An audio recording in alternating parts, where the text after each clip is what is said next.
Hello, welcome everyone. I am here with John Macaskill. We are going to give you a couple minutes to float in here on this Zoom-a-loom. And hopefully you're here for the gymnastics webinar, right? John, are you going to teach us some gymnastics? Oh man, you've definitely got the wrong guy for that.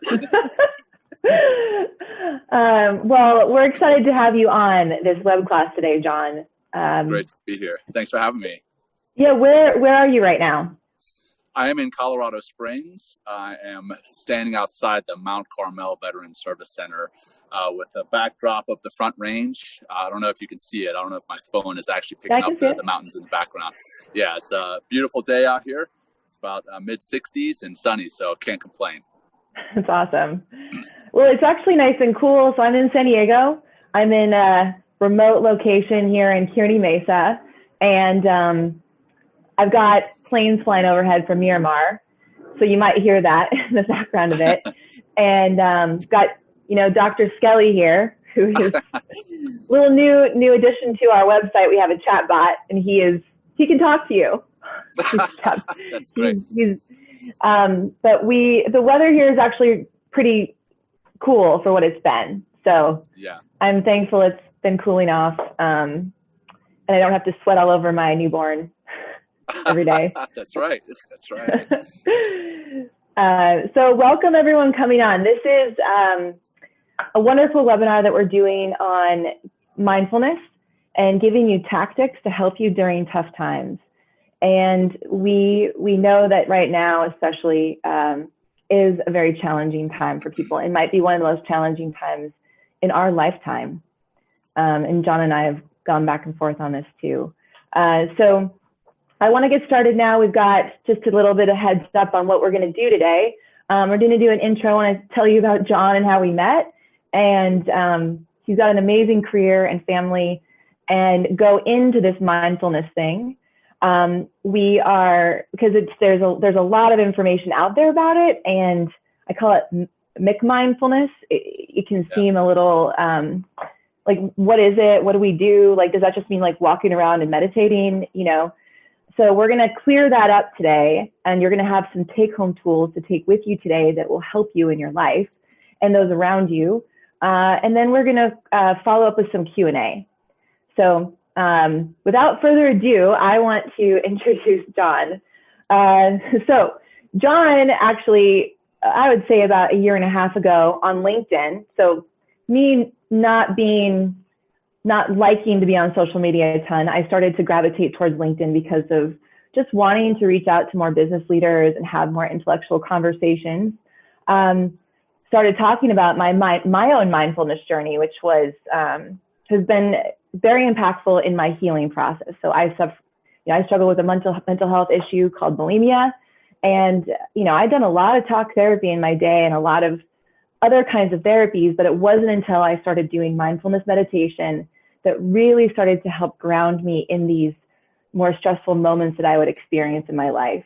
And while now in my life there are stressful experiences, I know I'm much more aware of my way of being in those moments. It doesn't make those experiences any less stressful, but it allows me to handle it better. My physiology, my psychology is better going through it.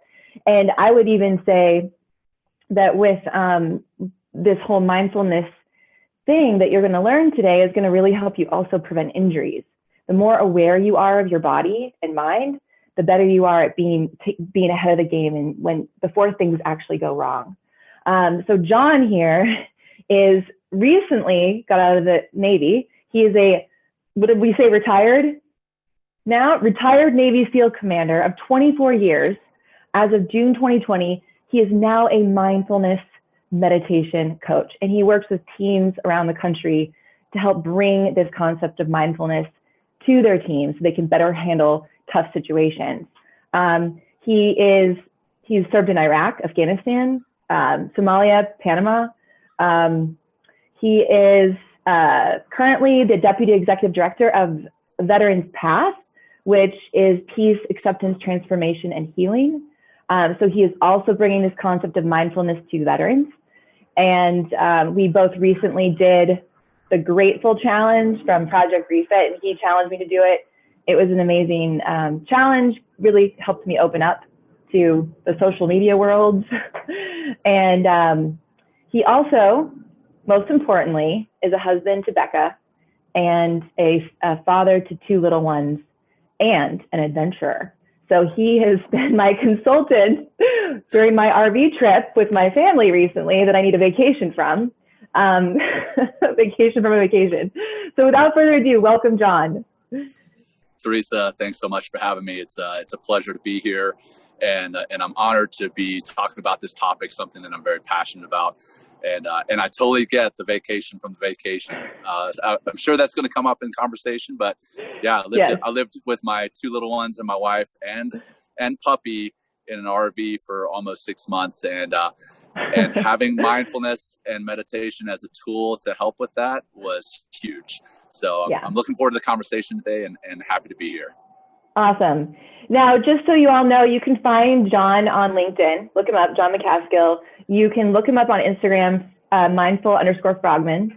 And do you want to, are there any other resources or information how they can reach you, John? For sure. Yeah. I mean, I recently locked down my Instagram. I had something weird happen with somebody, but it's still out there, and I do accept connections, but it's not just open. But it is Mindful Frogman.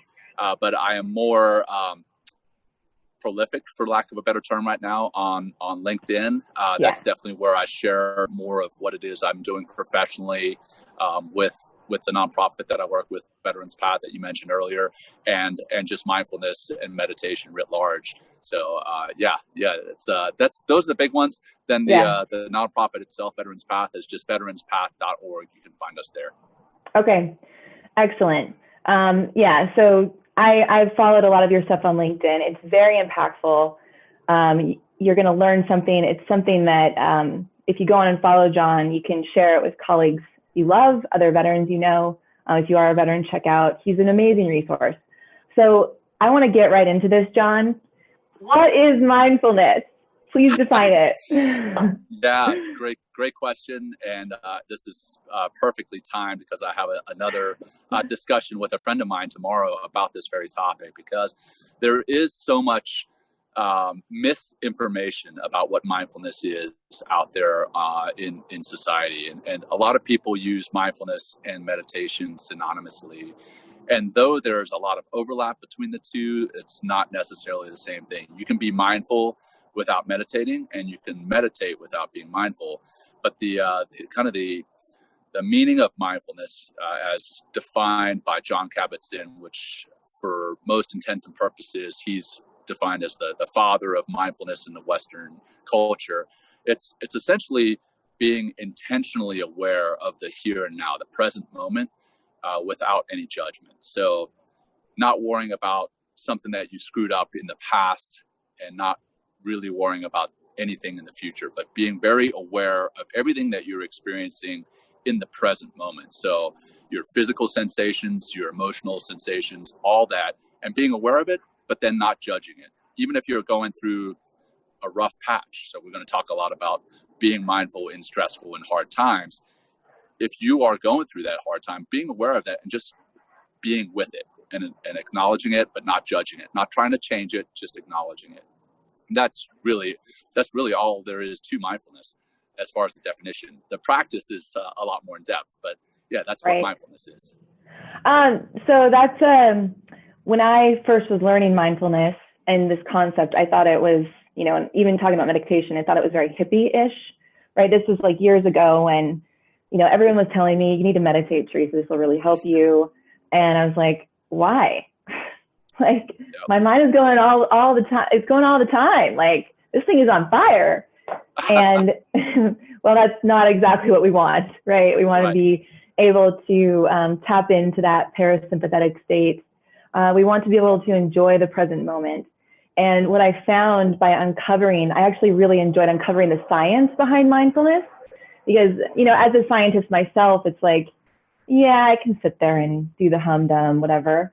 But I also want to know what it's doing to my psychology and physiology. And come to find out, like I was so like strung out all the time. Like I was thinking all the time. I wouldn't allow myself to rest. You know, between the stimulus of the computer, the phone calls, the family, the past, the present, the future, like all this stuff is the monkey mind goes all day long. And starting to practice mindfulness, it helped me to bring myself to a grounding position during my day and during tough times. Meaning like all this stuff could be going on, but I could bring myself to a place of rest, digest, and just be with it, as uncomfortable as it is. So I'd love you to go into, for those nerds out there, I know some of you are nerds out there, but for those of you to know kind of the science behind it, what it does to you psychologically and what it does to you physiologically. Yeah. Well, you hit on a lot of it right there. So I don't know how much more I can get into it, but yeah. So parasympathetic nervous system, the rest and digest side, the monkey mind, all things I want to talk about. So parasympathetic nervous system versus the sympathetic nervous system. Parasympathetic nervous system is, like you mentioned, rest and digest. That's when your body is able to take care of all the functions that it's supposed to take care of when you're resting and digesting. Your sympathetic nervous system, however, is the nervous system that kicks in when you're in the red, when you're nervous, when you're stressed out, and all those other bodily functions that should be to take care of themselves stop. So you're resting, you're digesting, that stops. And if you're constantly in that red, you're really gonna wear yourself out. You're gonna wear your mind out. You're gonna wear your body out. And then you touched on the monkey mind. The monkey mind, when I talk to a lot of people about mindfulness meditation, and I was right there with you. I was a skeptic at first as well, and I'll get into that here shortly. But when people sit down to meditate, or when they sit down to be mindful, and I, again, want to make sure I distinguish the two, they often tell me, "Hey, I can't meditate. I'm not one of those people who can meditate." And well, why? I ask, and they tell me, "Well, my mind is always racing." Well, your monkey mind, that's like asking your heart to stop beating. You're not going to be able to do it. Your mind does race. And as you sit down to be mindful or to meditate, as you focus on something and you notice that monkey mind kicking in, the reason we call it monkey mind is it bounces around like a monkey. As you notice that monkey mind kicking in, then you just bring it back to whatever your anchor was. So your anchor could be your breath. Your anchor could be, some other bodily sensation, something you're hearing, something you're seeing. You don't have to have your eyes closed. You can always focus on something. That very process of bringing it back. So noticing that your mind is racing, bringing it back. Noticing your mind is racing, bringing it back. That actually rewires your neurons. You have neuroplasticity, which is the ability of your brain to change the way that it thinks. That very act of doing that over and over, that's where a lot of the physiological benefits from mindfulness and meditation come, is that it does rewire your brain to think differently and be more aware of the present. So that's what's happening. Is a lot of the time when we're in the red, our amygdala, which is the fight or flight part of your brain, very small, it's about the size of an almond, that is hijacking what it is we're thinking, how it is we're reacting. And when you think about the overall size of the brain, to think about that small almond kind of controlling how you react, that's not what we want. We want our prefrontal cortex, which is the part of our brain responsible for the cognitive thought. We want that to be the part of our brain that's more in charge, if you will. And that process of getting your prefrontal cortex to respond rather than your amygdala reacting, that can be changed and hardwired into your physiology by practicing mindfulness and meditation. So that's a little bit of the science and the physiology, the benefits to it. We'll get into it a little bit more, but I also want to touch on you're being a skeptic at first and kind of the hippie feeling. So in the SEAL teams, we don't have a whole lot of hippies, but really? Yeah. So we got, I had a counselor tell me, hey, I need to practice mindfulness and meditation, because I struggled with mental health at one point. I don't want to say struggle. I had sometimes ups and downs, and forgive me, it's a little windy here. Hopefully you can hear all this. But anyhow, I had some ups and downs, and I had a counselor present mindfulness and meditation to me, and I laughed at him. I was like, dude, I've got some real stuff going on. I don't know about all this hippie stuff.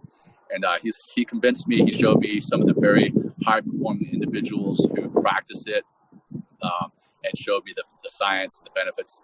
I'm not a scientist per se, but I do like data, and I needed to see the metrics.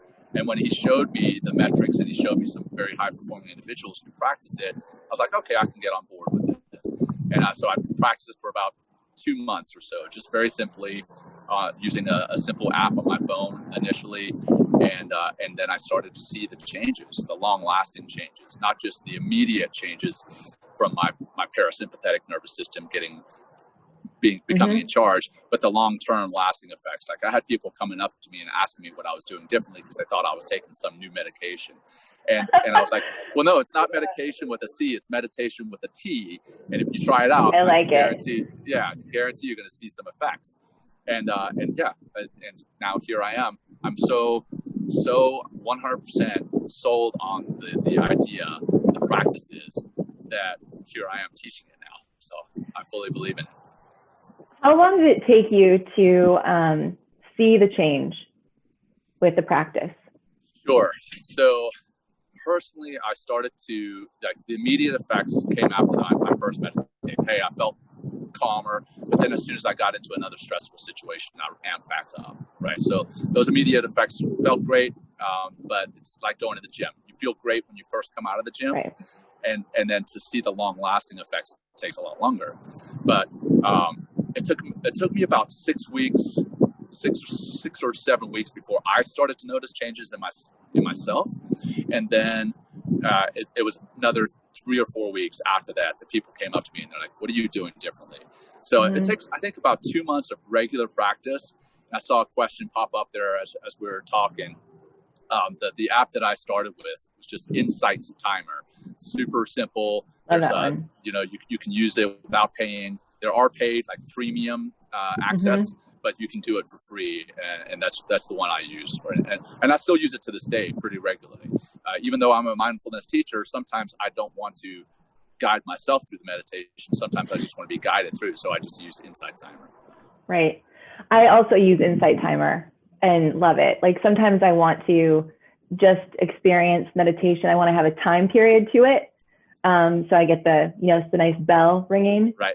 Yep. But then there's nothing, there's just silence. And then there's times I want some guidance.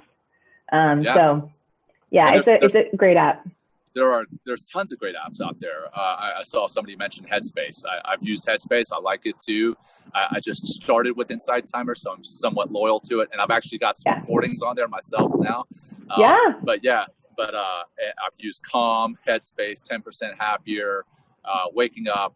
There's tons of them, and I think they're all great. Chopra, the Deepak Chopra Foundation has an app. I think there can't be enough of this stuff out there, honestly. So agreed. And I've been using Insight Timer from the very beginning. I've done Headspace too. I think I just appreciate there's so much information on Insight Timer, and you can kind of go at your own pace. Right. The one thing that I've noticed in myself is that, and I think this is important for people, is that, this isn't like a cure-all for suffering. Like suffering exists. It's a common human thing, but like what it's done for me is actually become aware that we universally all go through underneath the surface a similar struggle. It just looks different on the outside. But to use this practice instead of jumping right to medication or right to talk therapy or whatever it is, it's like use this practice, it's like a compound interest effect. Right. You do it each day, you reap the benefits over time. And while I still struggle at times, I am able to be very aware of it and know what to do. And kind of what I call it anchoring down on just being present with all the BS that comes up, because it does come up. So I really appreciate, those insights there. I mean, I think everyone and I'd love to hear from the participants. Does that resonate with you? Do you feel like this is something that you can, easily grab onto in your life moving forward? We'd like to know, like, if you have any questions, please put them in the comments, because we'll definitely answer them at the end. But I would love to hear some of, if you want to leave us with a couple tools Like maybe take us through a meditation or, something Sure. that helped you get started.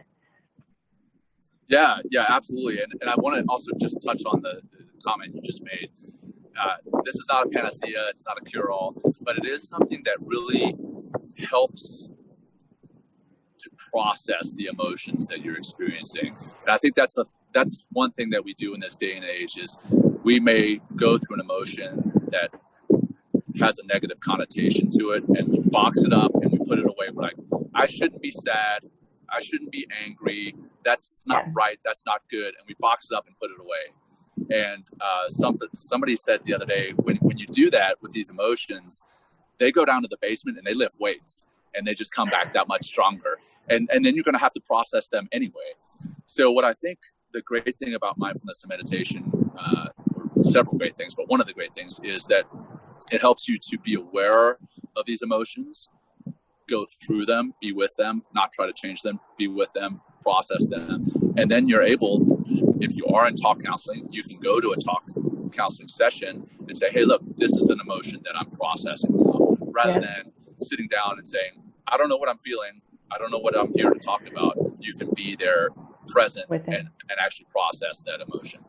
But yeah, happy to go through I'm sorry, go ahead. Well, I like that. That's a great analogy right there, is if you push them away, they're just going to hang out in the basement and get stronger and stronger and stronger. And absolutely. And just like if you were to practice meditation, right, it's like pumping iron for vicious and delicious, those are my arms. I used to call them vicious and delicious in the Marine Corps. That's amazing. But, like when my meditation coach, who's a biofeedback therapist, told me that, I was like, yes, I can grab onto that. It's like flexing a muscle. It's just in my mind. So absolutely. And there's a saying that, the more you practice, the less you have to practice. And that's true with mindfulness and meditation, is as you practice mindfulness, as you practice meditation, it becomes easier to do. And you end up being mindful about everything you do. You're mindful about conversations you're in. You're mindful about your drive to and from work. You're mindful about your emotions as you get out of the car and you go into your house from work, so you can leave everything back at work. And vice versa. If you've had a stressful home life, as you walk into work, you can leave that home life behind you so that you can have an effective and productive workday. There's all sorts of aspects there to it. But as far as the tools, I mean, I don't know how much or how long you want to go, Theresa, but I could go all day. So how much time do we have for that? How much? Well, let's do, we have till 11:30. So let's give, if you want to do a short, meditation or mindfulness practice, that would be great. Something that people can use from here on out. Sure, I'd be happy to. So what we'll do is just going to be a simple breathing drill, bringing your awareness to your breathing, and using that as your anchor. And I'll talk you through it. We're also physically going to put our one hand on our heart and another hand on our belly. And the reason that is that helps your parasympathetic nervous system kick in. Your hand on your heart actually releases dopamine and I'm spacing on the love chemical right now. Help me oxytocin. Oxytocin. Thank you. Wow. So it helps to release the oxytocin, which helps to bring your heart rate down, brings your blood pressure down, brings your respiratory rate down. And then your other hand on your belly, it just allows you to be more aware of your breath. So one hand on your heart, one hand on your belly. And if you feel comfortable doing so, go ahead and close your eyes. If you're not comfortable doing that, you can just lower your gaze and soften your focus. Then bring your awareness to your breath, the very physical sensation of breathing. So what I would like you to do is take a breath in through your nose. And as you do so, pay attention to the air passing your nostrils. Hold it. And then slowly let it out through your mouth.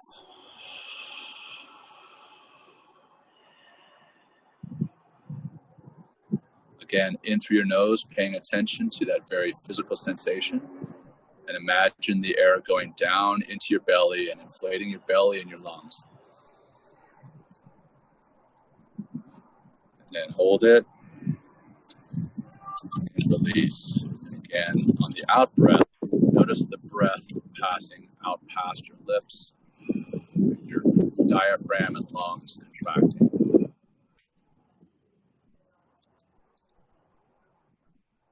Another breath in through your nose. Hold it. Nice and slow out.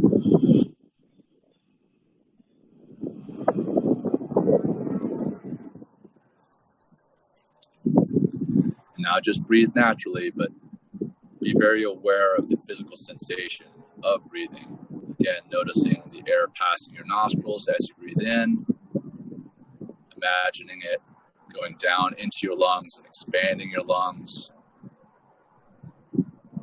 Feel your belly expanding under your one hand. Feel your heart beating under the other. And then as you breathe out, just imagine the reverse. Your lungs contracting, belly shrinking. And notice the air passing your lips as you breathe out through your mouth. You may have noticed that monkey mind that we talked about before.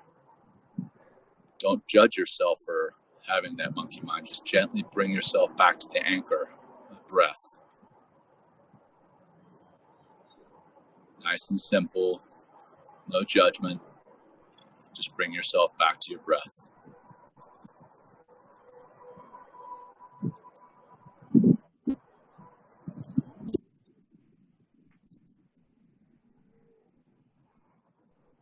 Now, what I want you to do is take what we call an internal selfie, much like a regular selfie, where the picture shows you what you look like.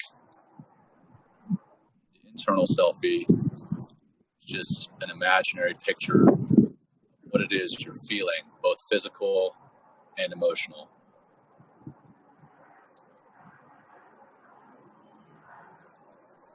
Don't go to the root of these emotions, rather the emotions themselves. Anger, joy, sadness, frustration. Just notice those emotions. Don't feel a need to change them. Just note them.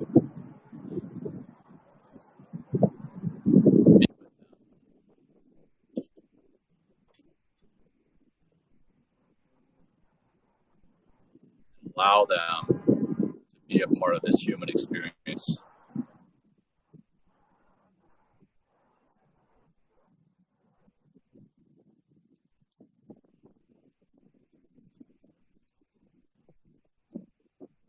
Slowly and gently come back to the anchor of your breath.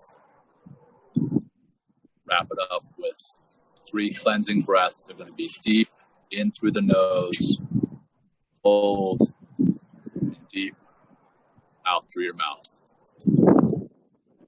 Out, close your belly towards your spine. Nice deep breath in through your nose.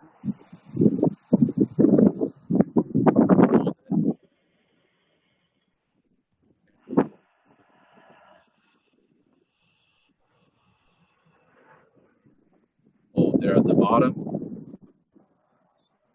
Breathe in through the nose. Hold it. And out through the mouth.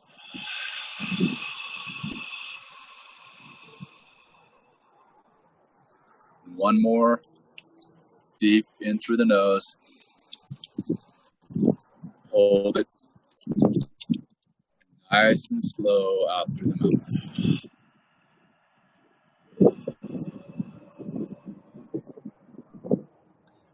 And then when you're ready, go ahead and bring some movement back into your body. Perhaps move your head and your neck around. Slowly, when you're comfortable, open your eyes or refocus your gaze. That's a very simple, I don't know how long that was, 5-7 minute meditation. That it was a mindfulness meditation. That's where the two come together, where you're actually focusing on the here and now, the physical sensations, and then move from the physical sensations to the emotional sensations that you're experiencing, and then wrapped it up with going back to the physical sensations of breathing.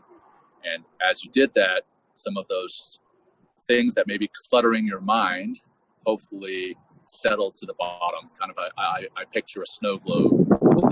Mm-hmm. Well, the snow globe has been shaken, and it gets shaken repetitively every day. And as you practice meditation, as you practice mindfulness, some of those snowflakes settle to the bottom, and it's much more clear how you feel about things. So that's a short, down and dirty trick for you. That was really awesome, John. And I would love to hear from those of you listening how that was for you. Just put in the comments what your experience is like. Because even, for me, having done this for a while, like just being able to practice with you all, that was really nice. I felt like this is like a community here. We've got a little community here. But then just the reminder to constantly go back to the one thing, with the breath. And I think that's important when we're going through these tough times, and I'm speaking for myself here, like to go back to the way my physiology is, how I'm breathing, the rise and fall of my diaphragm, right? If I can focus on that, it does make that monkey mind less scattered. And I've definitely reaped the benefits. Like the benefits for me is that I've suffered less time. I still suffer, but the amount of time I suffer, over something is less. And I'm able to think more clearly through the process of suffering. So. Right. Again, it's not a panacea that's going to take stress out of your life, but it gives you tools to handle the stress. And stress is not something that happens to us. Stress is how we react to the situations that life throws at us. So if you're able to have a tool that helps you to handle those situations, you're going to feel less stress. Yep. Right. And the concept of plasticity is huge. Just, I think everyone on a Friday night should look it up. Look up plasticity, look up stress strain. Like the fact that we're able to change is a really powerful thing. Like you're not just stuck. I'm actually going to put an article today on LinkedIn about, your pain is common but not normal, right? Your stress is common but not normal. Like we're designed to be pain-free. We're designed to live a long time. We're designed to be under some stress, but like there are things you can do about it. It's not just like, this is what happened to me. This is my life now. This defines me. So everyone should check out Insight Timer. So I'm going to wrap it up now. Let's everyone check out Insight Timer and look up John Macaskill. It's a free app, so you can check out some of his meditations and experience what he just guided us through. The other thing I want to leave you, and then look up Mindful Frogman, and then definitely check him out on LinkedIn. Amazing person, but he's amazing in person, but also online. And that doesn't always happen that way. You see someone online doing good stuff, and then you meet him and you're like, why are you an asshole? No, you're not. You're an amazing man, and you talk with passion and from your heart, and are very authentic. And then the last thing I want to leave you all with, before we get into Q&A, is that Movement RX is teaching webinars, web classes, workshops for companies on building emotional resilience through the body, on working from home ergonomics.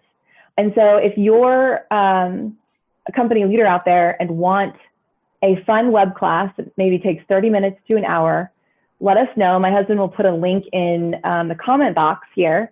And the other thing is, John and I have talked about doing some web classes together too.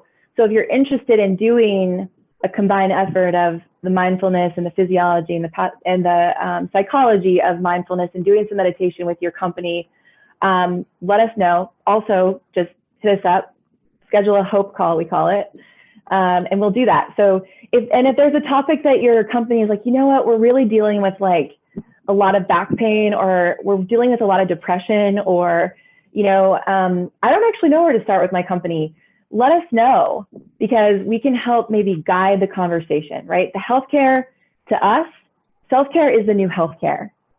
Let's not wait until something's a problem. Let's not wait till our mental health gets away from us, or our physical health. Let's do something about it now. And it doesn't take a ton of time each day. It actually takes being mindful about how we are in the world. So anyway, let's get to some questions. All right. Per, yes, tell us what we got.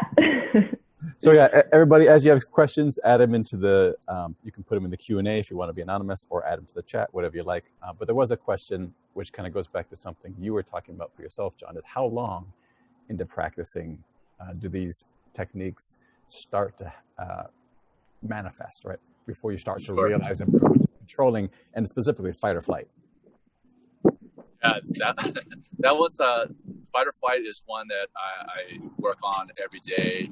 I mean, being a military kind of type A personality, it's very easy to get into that fight or flight response, or rather reaction. So it's still something I have to be aware of and practice every day. But that does come with mindfulness, and I think that really it started to manifest in me and my personality, my response to people rather than my reaction, my response to threats. And when I say threats, I mean like somebody coming to me with a task and saying, "Hey, I need this by Friday." Is that really a threat? No. So why should I react with my amygdala rather than responding and saying, "Hey, got it. All right, I'll take it for action." Granted, I mean, hopefully they're not coming to me Thursday night and giving me that, because that will still be considered a threat. But it took me probably about 2 months for the meditation and mindfulness practices to really start kicking in, to where I was calmer, to where I was able to process stress more rationally. Easily. And easily, rationally. I think that took about 2 months. And the other piece that came with it was, because I was more mindful, so again, just being aware of the present moment without judgment, I was able to be more compassionate with those that I work with. And that was an important piece to being able to respond rather than react. So if somebody came to me with this quote unquote threat of a something due tomorrow or whatever, rather than jumping at them, I'd be like, okay, got it. Is there some reason that this is due tomorrow? I was able to talk through it. Maybe right. They had a short fuse that was given to them, and rather than jumping at them, I was able to understand where it is they're coming from in their lives. Same every day on my commute to and from work. Back in the day, if I'd gotten cut off by some jerk, then I would have instantly gone into the red and experienced road rage. But now I'm like, hey, what is that person experiencing in their life? What is it that they're going through that is making them drive like they are? Yeah. And I mean, perhaps they're on their way to the hospital because their spouse is having a baby, or perhaps their child at home is in danger and they have to get home ASAP. So it really helps you to be more aware. Again, mindfulness is being aware of the present moment, but also compassionate with our fellow humans. So I think it took about 2 months for all that to start happening. Awesome. Well, yeah, we have thanks, John. There's 2 questions, and there's a theme between the two. The first one is, so kind of thinking as your role in leading inside the SEAL community, is there something that you can advise other managers or leaders outside of that particular environment about how to engage, utilize, teach, or this type of thing in their organization? Oh, for sure. Yeah, and I've started teaching this with my SEAL brothers and those who work in the SEAL community, both men and women. I think it's not easily accepted when I walk up to someone and say, "Hey, you want to talk about mindfulness and meditation?" It's much like walking up to somebody and saying, "Hey, you want to speak about religion?" And you instantly get like walls built in between you. Yeah. Like, I don't want to talk to you, weirdo. Get away from me. Whereas rather now I couch it as, hey, I've had something that has really turned my life around, and it's allowed me to perform better. It's allowed me to focus more, be more productive. It's actually improved my work life as well as my personal life. So it's improved my mental health. My stress and anxiety have been reduced, or the way that I respond to them rather has been changed. But if I started off with performance enhancement, that's normally a thing that the military will grasp onto, especially in the special operations world. We're always looking for ways to get an edge. So as soon as, and honestly, that's how the counselor sold it to me, was, hey, this will make you a better SEAL. And once he sold it to me like that, I was like, okay, well, I'll practice it. And then the quote unquote side effects kicked in, and I started to feel better mentally. Not only was I performing better, but I was feeling better mentally as well. Yeah, I imagine that could be a similar for any type of type. Well, anybody who's a type A manager in any organization, that's probably exactly. That also goes real quick. That also, speaks to, as a PT, we get a lot of people don't want to really hear about injury prevention. They want to hear about human performance. Like, how am I going to recover better? So it's injury prevention isn't like an exciting term. Like, I don't want to, it's a term that people throw around a lot, but when you couple it with when you lead with, look, your recovery is going to help you perform better in whatever you do. Yeah, you're going to be preventing injuries, but that's not what we lead with. And that tends to be more motivating for our active duty veteran population. And even in the corporate setting, and people want to feel like athletes. People want to feel active and get back to maybe not get back to the way they were, but like be as strong as they can right now. Yeah. So awesome. Right. So I wanted to make sure that this other question which was tied got asked, and this is by Vish, one of my B school colleagues who I know thinks and writes about this a lot. So his question is, how can mindfulness and meditation practices help with managing life during deployment, but also with transitioning out? Oh, wow. Apropos. So the transition I just went through myself, as Theresa mentioned at the beginning, I retired in August, and I was essentially in transition for 2 years. One of my good friends sat me down and said, hey, if you're planning on retiring in 2 years, you need to start transitioning now, which I again, kind of laughed at him. I'm like, whatever, man, I can wait till the last 6 months. I'm a SEAL. I've got all this great background. I'm going to be fine. And he's like, I'm sure you will be fine, but are you going to be doing what you want to do? And that really hit home with me. I'm like, well, I'm looking at all these great jobs out there. There's great jobs in private equity, commercial real estate, all these things that are great. I have nothing against them. What I realized was those were jobs that I was looking at because they're bright and shiny objects, but they weren't for me. They weren't something that I was passionate about. And I think that's where mindfulness and meditation comes in big time for the transition phase. Is one, it helps you to deal with an incredibly stressful time, because you're leaving a community that you've known for a while. You're leaving a team and you feel almost like you're quitting on them. And then as you leave that team, if you will, it almost feels like your piece, your cog in that wheel was insignificant. So that's stressful. But the other piece is that it helps you to do that deep introspective work and identify what it is that you truly want to do with the rest of your life. And that's important, because if you transition out and you don't know, a lot of the time you're going to take a job that isn't for you, that isn't in line with your ideals, your values, your beliefs, and you're going to end up barking up the wrong tree. As far as on deployment, there's so many aspects there. Going back to the performance improvement, performance enhancement, I wish that I'd had these tools when I was still deploying, so that when I did go out on the battlefield, rather than hyping myself up, I would be quiet and take some time to bring in that parasympathetic nervous system, so that when I did go on the battlefield, I was thinking more clearly, I was more focused, more aware of all the different assets that I had available to me. I had, aircraft overhead. I had other quick reaction forces available to me. I had my whole team on the battlefield with me. that was a lot to keep track of. But if I'd been able to practice the mindfulness and meditation prior to getting on the battlefield, I think I would have been thinking more clearly. So at times, perhaps I wouldn't have escalated situations that didn't need to escalate. So I would have been making more rational thought decisions there on the battlefield. But then off the battlefield on deployment, I mean, deployment's tough. You know, if you're in a relationship or in a marriage where your significant other is back stateside, a lot of the time you call home and it's the middle of the night back stateside, because that's the time that's convenient for you, because you're not being mindful. You're not paying attention to what somebody else, what their life is. So that's when the compassion kicks in.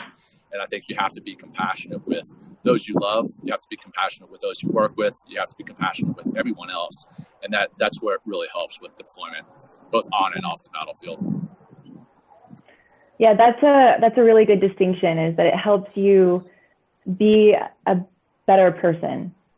Indeed. And just not take, like, the 4 agreements, right? Not take things personally. It's people they have their own lives, and when you can better see it, how, you know, maybe that you have a tough relationship and you can look at it from their eyes, why it's tough, and ask them, like, what is it like for you when we communicate? What's it like for you when blah, blah, blah happens?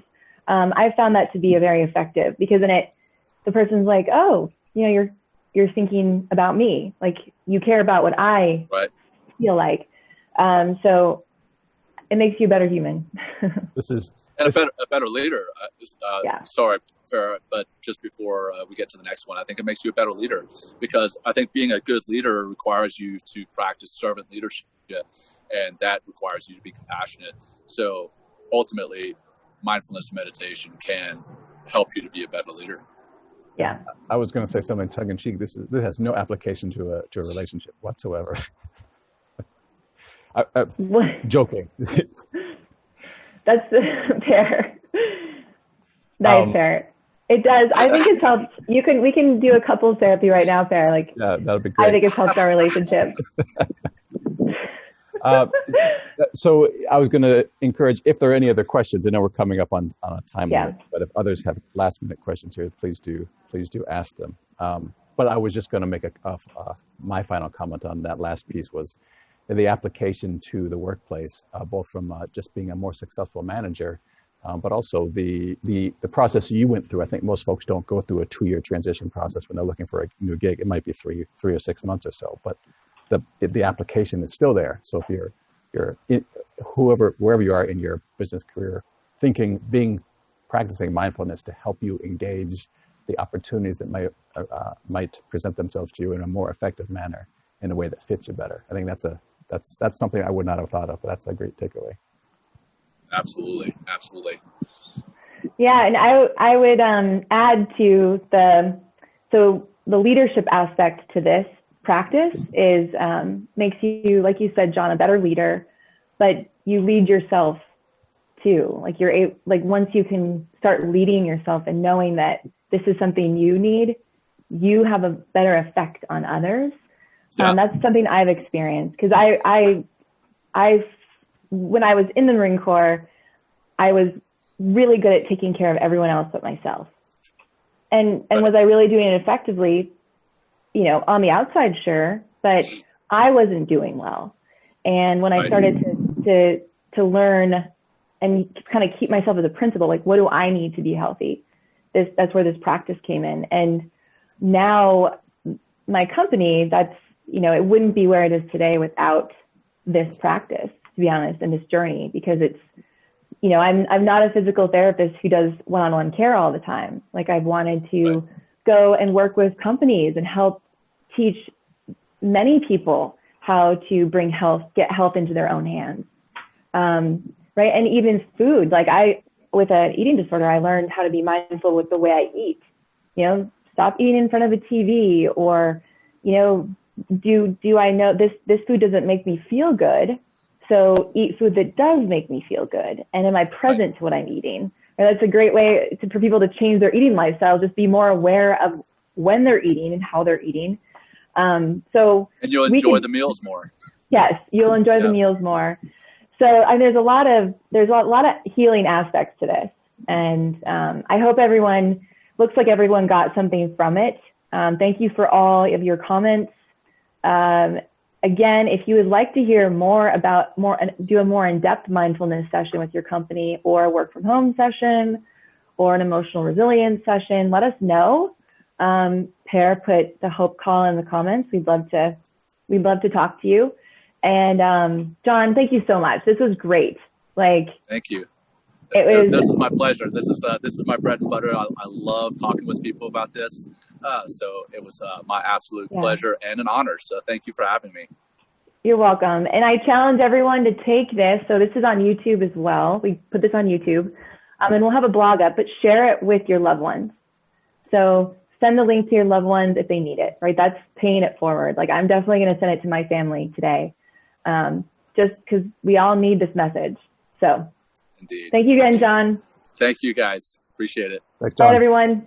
Take care. Bye-bye.